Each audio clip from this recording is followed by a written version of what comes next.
माणुसकी आणि जात या दोन्ही गोष्टी जेव्हा समोरासमोर उभ्या ठाकतात ना, तेव्हा जिंकतो ती फक्त आणि फक्त माणुसकी. आज सोशल मीडियावर तुम्ही हा फोटो नक्कीच पाहिला असेल. हा चेहरा नीट पाहून घ्या. याचं नाव आहे इरफान. ज्यांनी स्वतःची प्राणाची पर्वा न करता काळजाचा थरकाप उडवणाऱ्या दुर्घटनेतून एकाच वेळी 5 जणांचे प्राण वाचवलेत. घटना घडली तांदूळवाडी येथे. एक पिकअप गाडी अचानक थेट विहिरीत कोसळते. गाडीत लहान चिमुरड्यासह 5 जण असतात.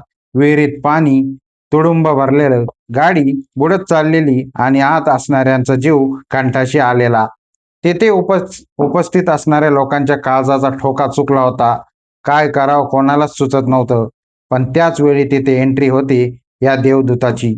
समोर चिमुकल्यांना बुडताना पाहून इरफानने एका सेकंदाचा विचार केला नाही.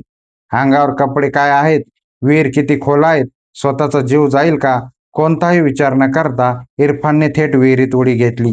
एक एक करून इरफानने त्या विहिरीतून तब्बल 5 जणांना सुखरूप बाहेर काढलं. विचार करा, जिथे 1 सेकंदाचाही उशीर झाला असता तर आज किती मोठा अनर्थ घडला असता. आज लोक याला खुदा का फरिश्ता म्हणतात, कोणी देवदूत म्हणतंय. पण मला वाटतंय जेव्हा एखादा माणूस स्वतःचा जीव धोक्यात घालून दुसऱ्याचे प्राण वाचवतो ना, तेव्हा तो कोणत्याही एका जातीचा किंवा धर्माचा नसतो. तो संपूर्ण महाराष्ट्राचा अभिमान असतो. आजच्या या स्वार्थी जगात इरफान भाईने दाखवून दिलं की माणुसकी अजूनही जिवंत आहे.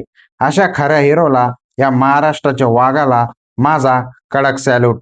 मित्रांनो, या खऱ्या खुऱ्या हिरोची गोष्ट प्रत्येक मराठी माणसापर्यंत पोहोचली पाहिजे. व्हिडिओ जास्तीत जास्त शेअर करा आणि कमेंट्समध्ये इरफान भाईसाठी सॅल्यूट नक्की लिहा. जय हिंद, जय महाराष्ट्र.